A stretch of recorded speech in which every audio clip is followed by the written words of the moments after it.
Los cuentos de hadas son de origen divino y antiguo. En ellos hay una sabiduría mística muy valiosa, memoria ancestral. Es el caso de Cenicienta, una historia también muy especial porque es como el diluvio. Forma parte de la tradición espiritual antiquísima de varios lugares del mundo. Solo cambian los nombres. Hablemos de la Cenicienta y de toda su tradición hermética y su simbología esotérica.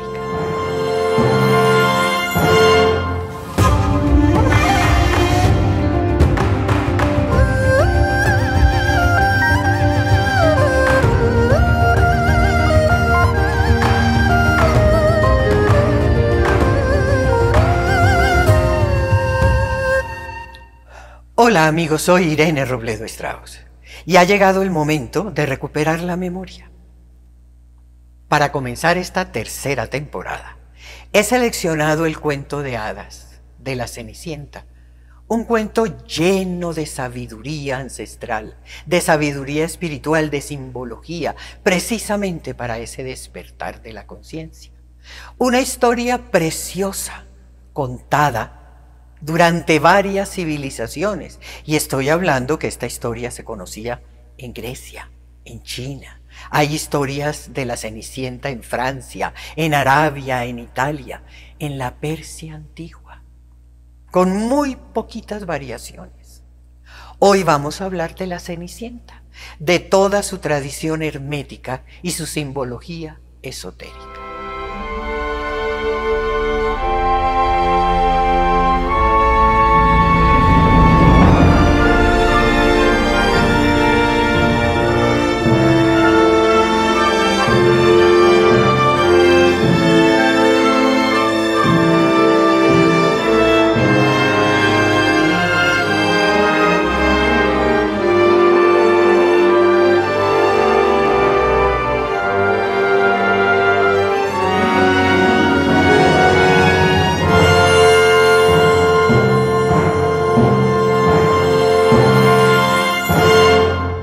En una secuencia básica, como en un pequeño resumen, ¿de qué trata esta historia? De envidia, de éxito y de perdón. En las distintas historias cambian nombres y detalles. Hay cuentos mucho más llenos de detalles y otros menos. ¿Qué es lo fundamental? ¿Cuál es el objetivo? El objetivo de estas historias, de civilización en civilización, es guardar una memoria y una memoria espiritual. Y en el caso de Cenicienta, se guarda la historia de las dos vías, de los dos caminos, con una cantidad de símbolos preciosos, de esa conversión energética y de ese llegar al dominio de la mente. Y solo llegamos al dominio de la mente cuando cogemos el ego, lo controlamos, lo administramos y lo transformamos. Tiene origen en varias humanidades, pero principalmente encontramos estas historias en el Tao, que es de la humanidad de Lemur, y en las sagas, que estamos hablando de Atlántida.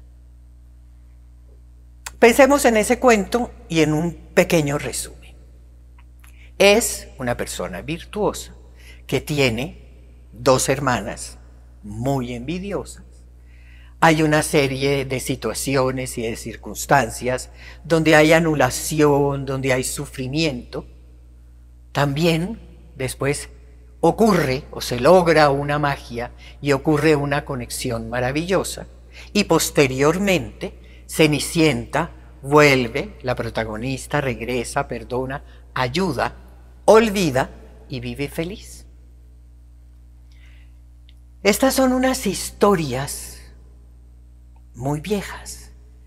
El primer cuento como cuento de hadas lo cuenta Giambattista Basile y tiene en ese momento el nombre de Cenerentola. Es el nombre que lleva el cuento, escrito por Giambattista Basile. Posteriormente hacen otra versión los hermanos Grimm. Y también está ese cuento de Perrault. Casi que podemos decir sin equivocarnos que la historia o la versión más conocida es la que hizo Walt Disney. Y Walt Disney cogió un pedacito de aquí, otro de allá y otro de acá para hacer esa película. Hay que entender que esa película no logra tener todos los elementos que puede tener una historia que es mucho más larga. Y eso es lo que pasa normalmente con estos temas que son llevados al cine.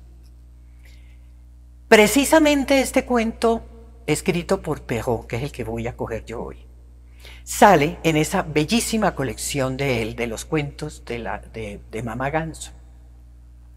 En Francia, este cuento, él le pone el título de Cendrillon o La Petite Pantoufle de Verre, Cenicienta o El Pequeño Zapatito de Cristal. Existen muchas versiones.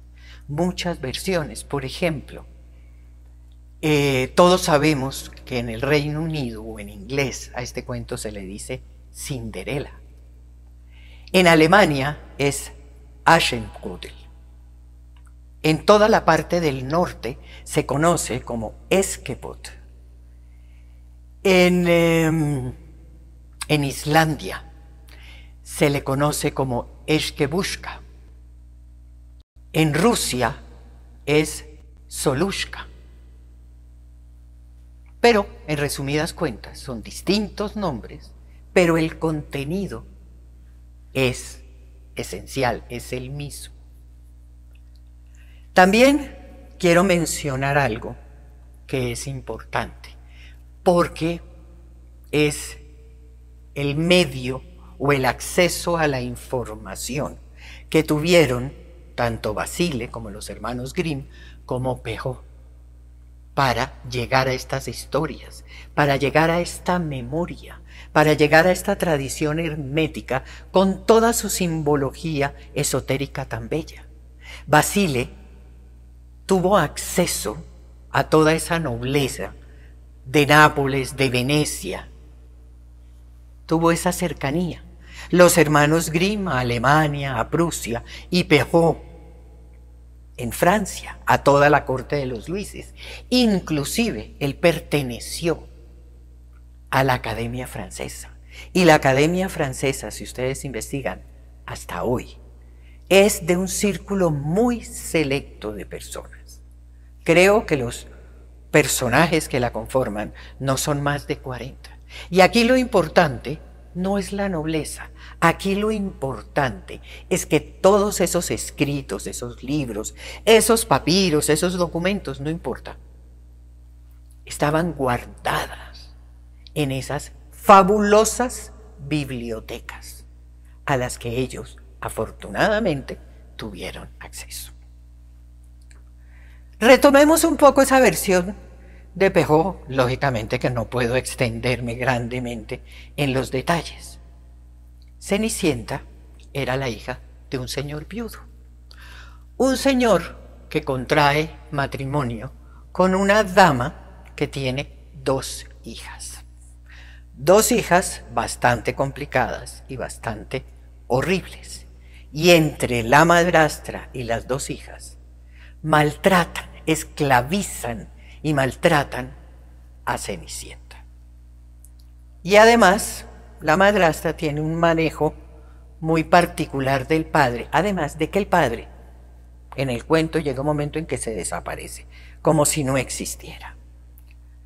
Por otro lado, el rey de la comarca le está buscando esposa a su príncipe, a su único hijo, el príncipe. Y en los cuentos, y estoy hablando del de Perrault, de los hermanos Grimm, de Basile y en otros, no es una sola fiesta como en la película de Disney. Por ejemplo, en el cuento de Perrault son 2 y en otros cuentos son 3 fiestas. Entonces en el de Perrault hacen 2 fiestas a las que asisten todas las mujeres.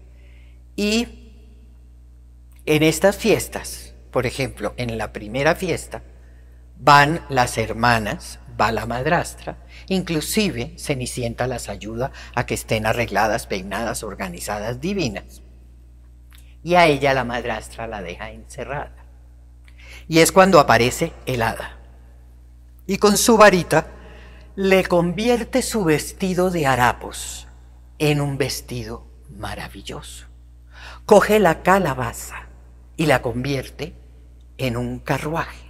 Y coge los ratones y las lagartijas y las convierte en pajes, cocheros y caballos. Y le hace la advertencia para todas las fiestas que tiene que tener cuidado porque a medianoche, precisamente el encanto se acaba. Y entonces aquí tenemos que tener en cuenta. Y hay que poner atención en ese vestido especial y en esos zapatos de cristal. Resulta que en la historia, en el segundo baile, cuando Cenicienta viene corriendo porque se le estaba pasando el tiempo y comenzó a escuchar las campanadas, se le cae un zapato. Y ahí es donde comienza la historia, que recogen el zapato y el príncipe comienza la búsqueda de la dueña de ese zapatito de cristal.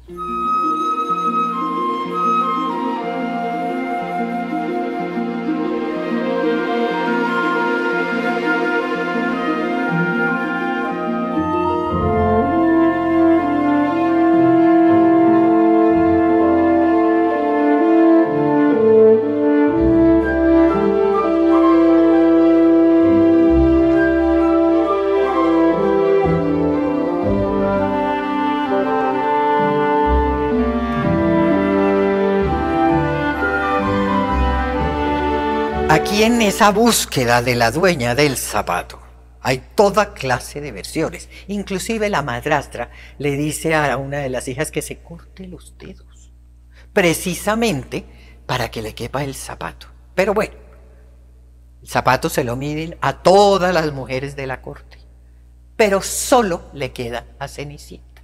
Y en el momento en que el zapato encaja, aparece el hada. Y revela, en el cambio del vestido de Cenicienta, revela la majestad. Cenicienta se casa, perdona a las mujeres, las hermanas se casan con miembros de la nobleza, y colorín colorado, este cuento se ha acabado, todos felices. Esta versión de Perrault es la más bonita. Inclusive más bonita que la de los hermanos Grimm, precisamente porque todos los detalles de toda esa simbología está muy unida o muy de esa simbología nórdica de las sagas. Es bellísimo. Y comencemos. Cenicienta es el alma. Cenicienta es el alma vestida con los harapos del ego. El alma está presa, está encerrada. La madrastra es la mente. La madrastra es el ego. La presencia del Padre, el Padre es el ser. Pero precisamente como el alma está atrapada con los egos, entonces el ser y el alma están separados. Ese ego no permite que el alma se manifieste o que el ser y el alma se encuentren. La hermana mayor es la más horrible. Dentro del estudio de Ceitasika hay unos aspectos que se llaman los defectos que perjudican mucho. Y esta hermana mayor representa esos defectos que perjudican mucho. Y la otra hermana menor representa otros aspectos que son esos defectos que perjudican poco, que son unos contactos mentales menores. Tanto el príncipe como el rey como el padre son el ser, son el Atman, son el Cristo interno en distintos niveles. El hada, que en algunos casos hay un hada, en otros hay un ave.